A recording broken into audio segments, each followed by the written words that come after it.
பள்ளியிலிருந்து வீடு திரும்பிக் கொண்டிருந்த அந்தச் சின்ன பெண் சாலையோரத்தில் கிடந்த ஒரு பழுப்பு நிற பணப்பையை பார்த்தாள். அதை மெதுவாக எடுத்துத் திறந்தாள். உள்ளே நிறைய பணம். அவளின் கண்கள் ஒரு நொடி உறைந்து போனது. இது என்னுடையது இல்லை என்று அவளின் மனசு சொல்லியது. சுற்றிப் பார்த்தாள். அப்போது பதற்றமாக தேடிக் கொண்டிருந்த ஒரு வயதான மனிதர்.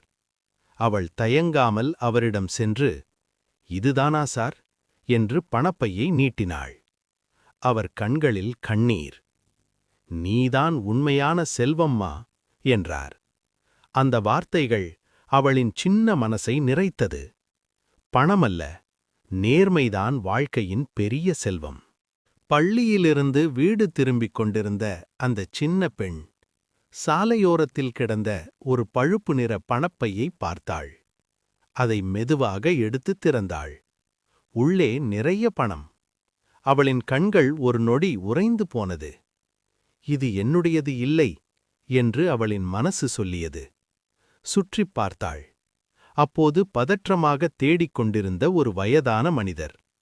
அவள் தயங்காமல் அவரிடம் சென்று, இதுதானா சார் என்று பணப்பையை நீட்டினாள். அவர் கண்களில் கண்ணீர். நீதான் உண்மையான செல்வம்மா என்றார். அந்த வார்த்தைகள் அவளின் சின்ன மனசை நிறைத்தது. பணமல்ல, நேர்மைதான் வாழ்க்கையின் பெரிய செல்வம்.